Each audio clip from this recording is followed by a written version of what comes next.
नाज़रीन, हज़रत हलीमा सादिया रज़ी अल्लाह ताला अन्हा अपनी बस्ती से रवाना हुई। उनके साथ उनका दूध पीता बच्चा और शोहर भी थे। हज़रत हलीमा सादिया रज़ी अल्लाह ताला अन्हा दूसरी औरतों के बाद मक्का में दाखिल हुई। उनका खच्चर बहुत कमज़ोर और मरियल था। उनके साथ उनकी कमज़ोर और बूढ़ी ऊँटनी थी। वो बहुत आहिस्ता आहिस्ता चलती थी। उसकी वजह से हज़रत हलीमा सादिया रज़ी अल्लाह ताला अन्हा काफिले से बहुत पीछे रह जाती थी। इस वक्त भी ऐसा ही हुआ। वो सबसे आखिर में मक्का में दाखिल हुई। नाज़रीन, उस जमाने में अरब का दस्तूर ये था कि जब उनके यहाँ कोई बच्चा पैदा होता तो वो देहात से आने वाली दाइयों के हवाले कर देते थे, ताकि देहात में बच्चे की नशोनुमा बेहतर हो और वो खालिस अरबी जुबान सीख सके। दाइयों का काफिला मक्का में दाखिल हुआ। उन्होंने उन घरों की तलाश शुरू की जिनमें बच्चे पैदा हुए थे। इस तरह बहुत सी दाइयाँ जनाब अब्दुल मुत्तलिब के घर भी आईं। नबी अकरम सल्लल्लाहु अलैहि वसल्लम को देखा, लेकिन जब उन्हें मालूम हुआ कि ये बच्चा तो यतीम पैदा हुआ है तो इस ख्याल से छोड़कर आगे बढ़ गई कि यतीम बच्चे के घराने से उन्हें क्या मिलेगा। इस तरह दाइयाँ आती रहीं और जाती रहीं। किसी ने आपको दूध पिलाना मंजूर न किया और करती भी कैसे। ये सादत तो हज़रत हलीमा सादिया रज़ी अल्लाह ताला अन्हा के हिस्से में आना थी। जब हज़रत हलीमा मक्का पहुंची तो उन्हें मालूम हुआ सब औरतों को कोई ना कोई बच्चा मिल गया है और अब सिर्फ वो बगैर बच्चे के रह गई हैं और अब कोई बच्चा बाकी नहीं बचा। हाँ, एक यतीम बच्चा जरूर बाकी है जिसे दूसरी औरतें छोड़ गई हैं। हलीमा सादिया ने अपने शौहर अब्दुल्ला बिन हारिस से कहा, खुदा की कसम मुझे ये बात बहुत नागवार गुजर रही है कि मैं बच्चे के बगैर जाऊं जबकि दूसरी सब औरतें बच्चे लेकर जाएं। ये मुझे ताने देंगी, इसे क्यों ना हम इसी यतीम बच्चे को ले लें। अब्दुल्ला बिन हारिस बोले, कोई हर्ज नहीं, हो सकता है अल्लाह इसी बच्चे के जरिए हमें खैर और बरकत अता फरमा दे। चुनांचे हज़रत हलीमा सादिया रज़ी अल्लाह ताला अन्हा अब्दुल मुत्तलिब के घर गईं। जनाब अब्दुल मुत्तलिब और हज़रत आमिना ने उन्हें खुशामदीद कहा। फिर आमिना उन्हें बच्चे के पास ले आई। आप उस वक्त एक ऊनी चादर में लिपटे हुए थे। वो चादर सफेद रंग की थी। आपके नीचे एक सब्ज रंग का रेशमी कपड़ा पड़ा था। आप सीधे लेटे हुए थे। आपकी सांस की आवाज के साथ मुश्क की सी खुशबू निकलकर फैल रही थी। हज़रत हलीमा सादिया रज़ी अल्लाह ताला अन्हा आपके हुस्न जमाल को देखकर हैरत ज़दा रह गई। आप उस वक्त सोए हुए थे। उन्होंने जगाना मुनासिब न समझा, लेकिन जो ही उन्होंने प्यार से अपना हाथ आपके सीने पर रखा, आप मुस्कुरा दिए और आंखें खोलकर उनकी तरफ देखने लगे। हज़रत हलीमा सादिया रज़ी अल्लाह ताला अन्हा फरमाती हैं, मैंने देखा आपकी आंखों से एक नूर निकला जो आसमान तक पहुंच गया। मैंने आपको गोद में उठाकर आपकी दोनों आंखों के दरमियानी जगह पर प्यार किया। फिर मैंने आपकी वालिदा और अब्दुल मुत्तलिब से इजाजत चाही। बच्चे के लिए काफिले में आई। मैंने आपको दूध पिलाने के लिए गोद में लिटाया तो आप दाईं तरफ से दूध पीने लगे। पहले मैंने बाईं तरफ से दूध पिलाना चाहा, लेकिन आपने इस तरफ से दूध न पिया। दाईं तरफ से आप फौरन दूध पीने लगे। बाद में भी आपकी यही आदत रही। आप सिर्फ दाईं तरफ से दूध पीते रहे। बाईं तरफ से मेरा बच्चा दूध पीता रहा। फिर काफिला रवाना हुआ। हलीमा सादिया रज़ी अल्लाह ताला अन्हा फरमाती हैं, मैं अपने खच्चर पर सवार हुई, आपको साथ ले लिया। अब जो हमारा खच्चर चला तो इस कदर तेज चला कि उसने पूरे काफिले की सवारियों को पीछे छोड़ दिया। पहले वो मरीज होने की बिना पर सबसे पीछे रहता था। मेरी खवातीन साथी हैरानगी से मुखातिब हुई, ए हलीमा, ये आज क्या हो रहा है? तुम्हारा खच्चर इस कदर तेज कैसे चल रहा है? क्या ये वही खच्चर है जिस पर तुम आई थी और जिसके लिए एक एक कदम उठाना मुश्किल था? जवाब में मैंने उनसे कहा, बेशक ये वही खच्चर है। अल्लाह की कसम इसका मामला अजीब है। फिर ये लोग बनु साद की बस्ती पहुंच गए। इन दिनों ये इलाका खुश्क और कहत ज़दा था। हलीमा सादिया रज़ी अल्लाह ताला अन्हा फरमाती हैं, उस शाम जब हमारी बकरियां चर कर वापस आईं तो उनके थन दूध से भरे हुए थे, जबकि इससे पहले ऐसा नहीं हुआ करता था। इनमें से दूध बहुत कम और बहुत मुश्किल से निकलता था। हमने उस दिन अपनी बकरियों का दूध धोया तो हमारे सारे बर्तन भर गए और हमने जान लिया कि ये सारी बरकत इस बच्चे की वजह से है। आसपास की औरतों में भी ये बात फैल गई। उनकी बकरियां बदस्तूर बहुत कम दूध दे रही थी। गर्ज हमारे घर में हर तरफ हर चीज में बरकत नजर आने लगी। दूसरे लोग ताज्जुब में रहे। इस तरह 2 माह गुजर गए। 2 माह ही में आप चलने फिरने लगे थे। आप 8 माह के हुए तो बातें करने लगे और आपकी बातें समझ में आती थी। 9 माह की उम्र में तो आप बहुत साफ गुफ्तगू करने लगे। इस दौरान आपकी बहुत सी बरकत देखने में आई। हलीमा सादिया रज़ी अल्लाह ताला अन्हा फरमाती हैं, जब मैं आपको अपने घर ले आई तो बनु साद का कोई घराना ऐसा न था جس سے مشک کی خوشبو نہ آتی ہو۔ اس طرح سب لوگ آپ سے محبت کرنے لگے۔ جب ہم نے آپ کا دودھ چھڑوایا تو آپ کی زبان مبارک سے یہ الفاظ نکلے: اللہ اکبر کبیرا والحمد للہ کثیرا وسبحان اللہ بکرۃ واصیلا، یعنی اللہ تعالیٰ بہت بڑا ہے، اللہ تعالیٰ کے لیے بے حد تعریف ہے اور اس کے لیے صبح و شام پاکی ہے۔ پھر جب آپ صلی اللہ علیہ وسلم 2 سال کے ہو گئے تو ہم آپ کو لے کر آپ کی والدہ کے پاس آئے۔ اس عمر کو پہنچنے کے بعد بچوں کو ماں باپ کے حوالے کر دیا جاتا تھا۔ ادھر ہم آپ کی برکات دیکھ چکے تھے اور ہماری آرزو تھی کہ آپ کچھ اور مدت ہمارے پاس رہیں۔ چنانچہ ہم نے اس بارے میں آپ کی والدہ سے بات کی، ان سے یوں کہا: آپ ہمیں اجازت دیجیے کہ ہم بچے کو 1 سال اور اپنے پاس رکھیں۔ میں ڈرتی ہوں کہ اس پر مکہ کی بیماریوں اور آب و ہوا کا اثر نہ ہو جائے۔ جب ہم نے ان سے بار بار کہا تو حضرت آمنہ مان گئیں اور ہم آپ کو پھر اپنے گھر لے آئے۔ جب آپ کچھ بڑے ہو گئے تو باہر نکل کر بچوں کو دیکھتے تھے، وہ آپ کو کھیلتے نظر آتے، آپ ان کے نزدیک نہ جاتے۔ ایک روز آپ نے مجھ سے پوچھا: امی جان، کیا بات ہے دن میں میرے بھائی بہن نظر نہیں آتے؟ آپ اپنے دودھ شریک بھائی عبداللہ اور بہنوں انیسہ اور شیما کے بارے میں پوچھ رہے تھے۔ حضرت حلیمہ رضی اللہ تعالی عنہا فرماتی ہیں: میں نے آپ کو بتایا وہ صبح سویرے بکریاں چرانے جاتے ہیں، شام کے بعد گھر آتے ہیں۔ یہ جان کر آپ نے فرمایا تب مجھے بھی ان کے ساتھ بھیج دیا کریں۔ اس کے بعد آپ اپنے بہن بھائیوں کے ساتھ جانے لگے۔ آپ خوش جاتے اور واپس آتے۔ ایسے میں ایک دن میرے بچے خوفزدہ انداز میں دوڑتے ہوئے آئے اور گھبرا کر بولے: امی جان جلدی چلیے ورنہ بھائی محمد ختم ہو جائیں گے۔ یہ سن کر تو ہمارے ہوش اڑ گئے۔ دوڑ کر وہاں پہنچے، ہم نے آپ کو دیکھا، آپ کھڑے ہوئے تھے، رنگ اڑا ہوا تھا، چہرے پر زردی چھائی ہوئی تھی، اور یہ اس لیے نہیں تھا کہ آپ کو سینہ چاک کیے جانے سے کوئی تکلیف ہوئی تھی، بلکہ ان فرشتوں کو دیکھ کر آپ کی یہ حالت ہوئی تھی۔ حضرت حلیمہ سعدیہ رضی اللہ تعالی عنہا فرماتی ہیں: ہم نے آپ سے پوچھا کیا ہوا تھا؟ آپ نے بتایا میرے پاس 2 آدمی آئے تھے، وہ سفید کپڑے پہنے ہوئے تھے۔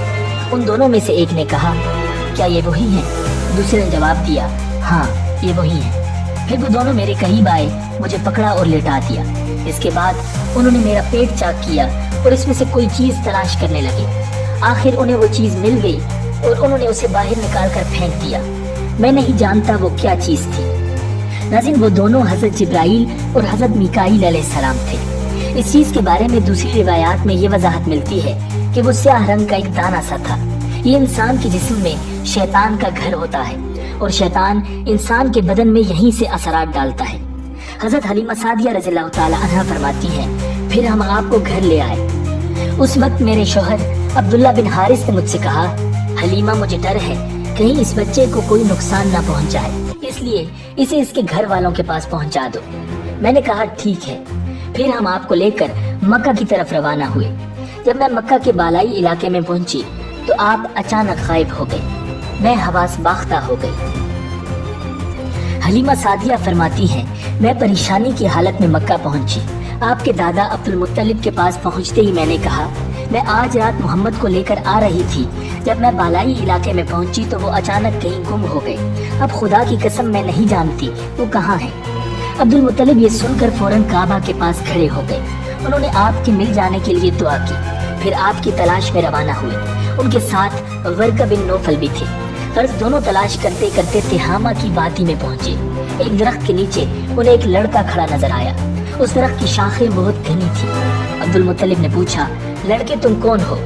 حضور صلی اللہ علیہ وسلم چونکہ اس وقت تک قد نکال چکے تھے، اس لیے عبد المطلب پہچان نہ سکے۔ آپ کا قد تیزی سے بڑھ رہا تھا۔ جواب میں آپ نے فرمایا: میں محمد بن عبداللہ بن عبد المطلب ہوں۔ یہ سن کر عبد المطلب بولے: تم پر میری جان قربان، میں ہی تمہارا دادا عبد المطلب ہوں۔ پھر انہوں نے آپ کو اٹھا کر سینے سے لگایا اور رونے لگے۔ آپ کو گھوڑے پر اپنے آگے بٹھایا اور مکہ کی طرف چلے۔ گھر آ کر انہوں نے بکریاں اور گائیں ذبح کی اور مکے والوں کی دعوت کی۔ آپ کے مل جانے کے بعد حضرت حلیمہ سعدیہ جب حضرت آمنہ کے پاس آئیں تو انہوں نے پوچھا: حلیمہ، اب آپ بچے کو کیوں لے آئیں؟ آپ کی تو خواہش تھی کہ ابھی آپ کے پاس اور رہیں۔ انہوں نے جواب دیا کہ اب بڑے ہو گئے ہیں اور اللہ کی قسم میں اپنی ذمہ داری پوری کر چکی ہوں۔ میں خوف محسوس کرتی رہتی ہوں کہ کہیں انہیں کوئی حادثہ نہ پیش آ جائے، لہٰذا انہیں آپ کے سپرد کرتی ہوں۔ حضرت آمنہ کو یہ جواب سن کر حیرت ہوئی، بولی: مجھے سچ سچ بتاؤ ماجرا کیا ہے؟ तब उन्होंने सारा हाल कह सुनाया। हलीमा सादिया ने दरअसल कई अजीब व गरीब वाकयात देखे थे। इन वाकयात की वजह से वो बहुत परेशान हो गई थी। फिर सीना मुबारक चाक किए जाने वाला वाकया पेश आया तो वो आपको फौरी तौर पर वापस करने पर मजबूर हो गई। वो चंद वाकयात हजरत हलीमा सादिया रज़ियल्लाहु ताला अन्हा इस तरह बयान करती हैं। एक मरतबा यहूदियों की एक जमात मेरे पास से गुजरी। ये लोग आसमानी किताब तौरात को मानने का दावा करते थे। मैंने उनसे कहा, क्या आप लोग मेरे इस बेटे के बारे में कुछ बता सकते हैं? साथ ही मैंने हुजूर अकरम सल्लल्लाहु अलैहि वसल्लम की पैदाइश के बारे में उन्हें तफसीलात सुनाई। यहूदी तफसीलात सुनकर आपस में कहने लगे, इस बच्चे को कत्ल कर देना चाहिए। ये कहकर उन्होंने पूछा, क्या ये बच्चा यतीम है? मैंने उनकी बात सुन ली थी कि वो इनके कत्ल का इरादा कर रहे हैं, सो मैंने जल्दी से अपने शौहर की तरफ इशारा करते हुए कहा, नहीं, ये रहे इस बच्चे के बाप। तब उन्होंने कहा, अगर ये बच्चा यतीम होता तो हम जरूर उसे कत्ल कर देते। ये बात उन्होंने इसलिए कही कि उन्होंने पुरानी किताबों में पढ़ रखा था कि एक आखिरी नबी आने वाले हैं। उनका दीन सारे आलम में फैल जाएगा, हर तरफ उनका बोलबाला होगा, उनकी पैदाइश और बचपन की ये अलामत होंगी और ये कि वो यतीम होंगे। अब चूंकि उनसे हलीमा सादिया ने कह दिया कि ये बच्चा यतीम नहीं है, तो उन्होंने ख्याल कर लिया कि ये वो बच्चा नहीं है। इस तरह उन्होंने बच्चे को कत्ल करने का इरादा तर्क कर दिया। इसी तरह उनके साथ ये वाकया पेश आया कि एक मरतबा वो आपको उक्कास के मेले में ले आए। जाहिलियत के दौर में यहाँ बहुत मशहूर मेला लगता था। ये मेला ताइफ और नखला के दरमियान में लगता था। अरब के लोग हज करने आते तो शवाल का महीना इस मेले में गुजारते, खेलते कूदते और अपनी बड़ाइयाँ बयान करते। हलीमा सादिया रज़ियल्लाहु ताला अन्हा आपको लिए बाजार में घूम रही थी कि एक काहिन की नजर आप पर पड़ी।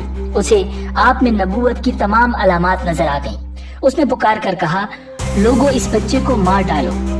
हलीमा उस काहिन की बात सुनकर घबरा गई और जल्दी से वहाँ से सिरक गई। इस तरह अल्लाह ताला ने हुजूर सल्लल्लाहु अलैहि वसल्लम की हिफाजत फरमाई। मेले में मौजूद तमाम लोगों ने काहिन की आवाज सुनकर इधर उधर देखा कि किस बच्चे को कत्ल करने के लिए कहा गया है, मगर उन्हें वहाँ कोई बच्चा नजर नहीं आया। अब लोगों ने काहिन से पूछा कि क्या बात है, आप किस बच्चे को मार डालने के लिए कह रहे थे? उसने उन लोगों को बताया, मैंने अभी एक लड़के को देखा है, माबूदों की कसम वो तुम्हारे दीन के मानने वालों को कत्ल करेगा, तुम्हारे बुतों को तोड़ेगा और वो तुम सब पर गालिब आएगा। ये सुनकर लोग आपकी तलाश में इधर उधर दौड़े लेकिन नाकाम रहे। हलीमा सादिया आप सल्लल्लाहु अलैहि वसल्लम को लिए वापस आ रही थी कि जिल हिजाज से उनका गुजर हुआ। यहाँ भी मेला लगा हुआ था। इस बाजार में एक नजूमी था। लोग उसके पास अपने बच्चों को लेकर आते थे। वो बच्चों को देखकर उनकी किस्मत के बारे में अंदाजे लगाता था। हलीमा सादिया उसके नजदीक से गुजरी तो नजूमी की नजर हुजूर अकरम सल्लल्लाहु अलैहि वसल्लम पर पड़ी। नजूमी को आप सल्लल्लाहु अलैहि वसल्लम की मुहर नबूवत नजर आ गई। साथ ही आप सल्लल्लाहु अलैहि वसल्लम की आंखों की खास सुर्खी उसने देख ली। वो चिल्ला उठा, ऐ अरब के लोगों, इस लड़के को कत्ल कर दो। ये यकीनन तुम्हारे दीन के मानने वालों को कत्ल करेगा, तुम्हारे बुतों को तोड़ेगा और तुम पर गालिब आएगा। ये कहते हुए वो आपकी तरफ झपटा, लेकिन उसी वक्त वो पागल हो गया और उसी पागलपन में मर गया। नाज़रीन, एक और वाकया सीरत इब्ने हशाम में है कि हबशा के ईसाइयों की एक जमात हुजूर अकरम सल्लल्लाहु अलैहि वसल्लम के पास से गुजरी। उस वक्त आप सल्लल्लाहु अलैहि वसल्लम हलीमा सादिया के साथ थे और वो आपको आपकी वालिदा के हवाले करने जा रही थी। इन ईसाइयों ने आप सल्लल्लाहु अलैहि वसल्लम के मूंडों के दरमियान मुहर नबूवत को देखा और आप सल्लल्लाहु अलैहि वसल्लम की आंखों की सुर्खी को भी देखा। उन्होंने हलीमा सादिया से पूछा, क्या इस बच्चे की आंखों में कोई तकलीफ है? उन्होंने जवाब दिया, नहीं, कोई तकलीफ नहीं, ये सुर्खी तो उनकी आंखों में कुदरती है। उन ईसाइयों ने कहा, तब इस बच्चे को हमारे हवाले कर दो, हम इसे अपने मुल्क ले जाएंगे। ये बच्चा पैगंबर और बड़ी शान वाला है, हम इसके बारे में सब कुछ जानते हैं। हलीमा सादिया इस सुनते ही वहाँ से जल्दी से दूर चली गई, यहाँ तक कि आप सल्लल्लाहु अलैहि वसल्लम को आप सल्लल्लाहु अलैहि वसल्लम की वालिदा के पास पहुँचा दिया। नाज़रीन, इन वाकयात में जो सबसे अहम वाकया है वो सीना मुबारक चाक करने वाला था। रिवायात से ये बात साबित है कि आप सल्लल्लाहु अलैहि वसल्लम के सीना मुबारक पर सिलाई के निशानात मौजूद थे। जैसा कि आजकल डॉक्टर हजरात ऑपरेशन के बाद टांके लगाते हैं, टांके खोल दिए जाने के बाद भी सिलाई के निशानात मौजूद रहते हैं। इस वाक़े के बाद हलीमा सादिया और उनके खामन ने फैसला किया कि अब बच्चे को अपने पास नहीं रखना चाहिए। जब हज़रत हलीमा सादिया रज़ियल्लाहु ताला अन्हा ने आप सल्लल्लाहु अलैहि वसल्लम को हज़रत आमिना के हवाले किया, इस वक्त आप सल्लल्लाहु अलैहि वसल्लम की उम्र 4 साल थी। एक रिवायत ये मिलती है कि उस वक्त उमर शरीफ 5 साल थी। एक तीसरी रिवायत के मुताबिक उम्र मुबारक 6 साल हो चुकी थी। जब हलीमा सादिया ने आप सल्लल्लाहु अलैहि वसल्लम को हजरत आमिना के हवाले किया तो उसके कुछ दिनों बाद हजरत आमिना इंतकाल कर गई। वालदा का साया भी सर से उठ गया। हजरत आमिना की वफात मक्का और मदीना के दरमियान अबवा के मकाम पर हुई। आपको यही दफन किया गया। हुआ ये कि आप सल्लल्लाहु अलैहि वसल्लम की वालिदा आप सल्लल्लाहु अलैहि वसल्लम को लेकर अपने मेके मदीना मुनव्वरा गईं। आप सल्लल्लाहु अलैहि वसल्लम के साथ उम्मे ऐमन भी थी। उम्मे ऐमन कहती हैं, एक दिन मदीना के 2 यहूदी मेरे पास आए और बोले, जरा मोहम्मद को हमारे सामने लाओ, हम उन्हें देखना चाहते हैं। और वो आप सल्लल्लाहु अलैहि वसल्लम को उनके सामने ले आए। उन्होंने अच्छी तरह देखा। फिर एक ने अपने साथी से कहा, ये इस उम्मत का नबी है और ये शहर उनकी हिजरत गाह है। यहाँ जबरदस्त जंग होगी, कैदी पकड़े जाएंगे। आप सल्लल्लाहु अलैहि वसल्लम की वालिदा को यहूदियों की इस बात का पता चला तो आप डर गई और आप सल्लल्लाहु अलैहि वसल्लम को लेकर मक्का की तरफ रवाना हुई, मगर रास्ते ही में अबवा के मकाम पर वफात पा गए। नाज़रीन, उम्मीद है कि आपको ये वीडियो पसंद आई होगी।